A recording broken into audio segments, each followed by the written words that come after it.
আজ তো অনেক কিছু রান্নাবান্না হয়েছে, স্বামীদের প্রশংসায় পঞ্চমুখ। রাধে রাধে বন্ধুরা, কেমন আছো সবাই? আশা করি সবাই ভালো আছো, সুস্থ আছো। সকালবেলা থেকে আজকে ব্লগটা শুরু করছি।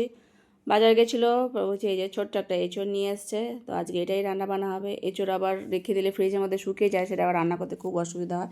কিন্তু এঁচড়টা বানাবে প্রভুজি। আমি দেখে ডাল ভাত বসিয়ে দিয়েছি। তো এখন চালটা ধুয়ে তুলে দিচ্ছি, আর প্রেসার কুকারের মধ্যে মটর ডাল বসিয়েছিলাম, সেটা সেদ্ধ হচ্ছে। প্রভুজি ওইদিকে এঁচড়টা বানিয়ে দিয়েছি, আর একটুখানি মিক্সারে মশলা হবে। তো মিক্সারের মশলার মধ্যে এখানে টমেটো, আদা, কাঁচা লঙ্কা, ক্যাপসিকাম, আর এই যে কাজু বাদাম আর একটুখানি চারমগজ দিয়ে দিচ্ছি। বেশি করে একটু কাঁচা লঙ্কা দিয়ে দিলাম, সামান্য পরিমাণে একটু কাশ্মীরি লঙ্কার গুঁড়ো দেবো যখন রান্না করব। তো ওটা পেস্ট হয়ে গেছে। এদিকে ডালটা সাথে নিলাম, টমেটো দিয়ে ডাল হচ্ছে, কড়াইশুঁটি ধনেপাতা পরে দিয়ে দেবো। এদিকে প্রেশার কুকারের মধ্যে আলু আর এই এঁচোড়টাকে সেদ্ধ করে নিয়েছি। এঁচোড়টা ছোটো তো একটু কেমন শক্ত শক্ত হয়ে থাকে, ছোটো এঁচোড়গুলো একটু শক্তই হয়, সে যতই সেদ্ধ করো কেন। তাই প্রেশার কুকারের মধ্যে একটুখানি সিটি দিয়ে নিয়েছি। পনির দিয়ে করবো, পনিরগুলোকে লম্বা লম্বা করে বানিয়ে নুন হলুদ মাখিয়ে এখন ভেজে নিচ্ছি। তারপর ওই তেলের মধ্যে আলু আর এঁচোড়টা আলাদা আলাদা করে ভেজে নেবো। প্রথমে আলুটা ভেজে নেবো, তারপর এঁচোড়টা ভেজে নেবো। তো দেখতেই পাচ্ছ এঁচোড়টা বেশি বড় বড় করা হয়নি, ডুমো মতো। আর প্রেসার কুকারের মধ্যে সেদ্ধ করেছি। আলু কিন্তু বড় বড় পিস করে সেদ্ধ করা হয়েছে, কিন্তু তবু এঁচোড়টা কেমন চেয়ে চেয়ে আছে, মানে সেদ্ধ হয়েছে কিন্তু ওই চেয়ে চেয়ে আছে, মানে নরম হয়নি। আলু আর এঁচোড় ভাজা হয়ে গেছে, এখন মশলাটা এর মধ্যে দিয়ে দেবো। এটাকে ভাজা ভাজা করে নেবো। আর পাশে গ্যাসে একটু পায়েস বসিয়েছি। তো খেজুর গুড়ে পায়েস করবো, সেটাই ফুটছে।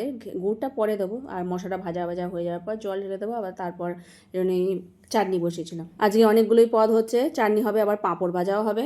তরকারির মশলাটাই মেন, আর খুব সুন্দর হয় মশলা যদি ভালো হয়। দিয়ে দিচ্ছি, এখন জল ঢেলে দেবো। তারপর পনিরগুলো দিয়ে আর গরম মশলা দিয়ে দেবো, ঘি দিয়ে দেবো, আর একটুখানি সাঁতলে নিচ্ছি। সাঁতলাবার মধ্যে এখানে জিরে, তেজপাতা আর একটুখানি তেলের মধ্যে চিনি দিয়েছিলাম।